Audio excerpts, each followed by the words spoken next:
Item ಯಾವುದೇ ಇರಲಿ try ಮಾಡಿ ಆಚಿ ಚಿಕನ್ ಮಸಾಲಾ. ಕೊಡಗು ಜಿಲ್ಲೆಯಲ್ಲಿ ಮಳೆಯ ಆರ್ಭಟ ಮುಂದುವರೆದಿದ್ದು ಮಂಡ್ಯದ ಕೆಆರ್ಎಸ್ ಡ್ಯಾಂ ಒಳಹರಿವು ಹೆಚ್ಚಾಗಿದೆ.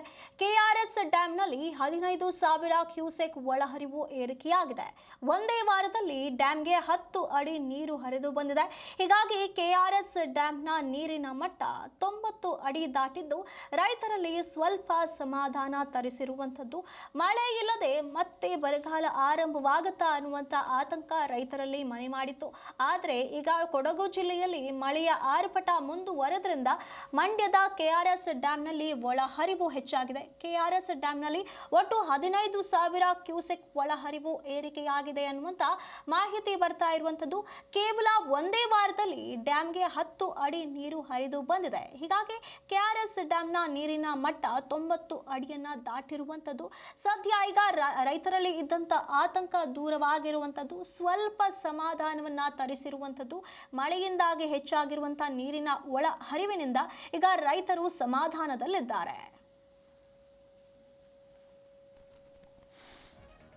ಕೆಲ ದಿನಗಳಿಂದ ಇಲ್ಲಿ ಮಳೆ ಆರಂಭವಾದರೂ ಕೂಡ, ಮಳೆಗಾಲ ಆರಂಭವಾದರೂ ಕೂಡ ಅಂದುಕೊಂಡ ಮಟ್ಟಕ್ಕೆ ಇನ್ನು ಮಳೆ ಬರದೇ ಇರುವಂತಹ ಕಾರಣ ರೈತರಲ್ಲಿ ಆತಂಕ ಸೃಷ್ಟಿಯಾಗಿತ್ತು.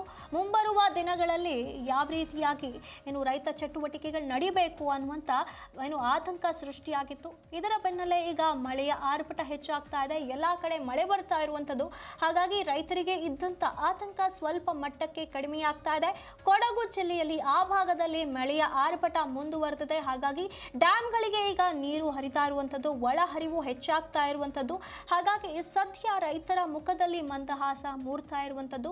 ಮುಂದಿನ ದಿನಗಳಲ್ಲಿ ನೀರಿನ ಕೊರತೆ ಉಂಟಾಗದ ರೀತಿಯಲ್ಲಿ ಮಳೆಯಾಗಲಿ ಅಂತ ಹೇಳಿ ರೈತರು ಬೇಡಿಕೊಳ್ತಿದ್ದಾರೆ. ಅದೇ ರೀತಿಯಾಗಿ ರೈತರ ಅಪೇಕ್ಷೆಯ ಮೇರೆಗೆ ಅವರಿಗೆ ಬೇಕಾದಷ್ಟು ನೀರು ಬರುವ ರೀತಿಯಲ್ಲಿ ಮಳೆಯಾಗಲಿ ಅಂತ ಹೇಳಿ ರೈತರು ಪ್ರತಿದಿನ ಬೇಡಿಕೊಳ್ತಾ ಇರುವಂಥದ್ದು. ಈಗ ಮಳೆ ಸದ್ಯದ ಮಟ್ಟಿಗೆ ಮಳೆಯ ಆರ್ಭಟ ಹೆಚ್ಚಾಗ್ತಿರುವಂತಹ ಕಾರಣ ಒಳಹರಿವು ಎಲ್ಲ ಡ್ಯಾಂಗಳಲ್ಲೂ ಹೆಚ್ಚಾಗುವ ಸಾಧ್ಯತೆ ಇರುತ್ತೆ.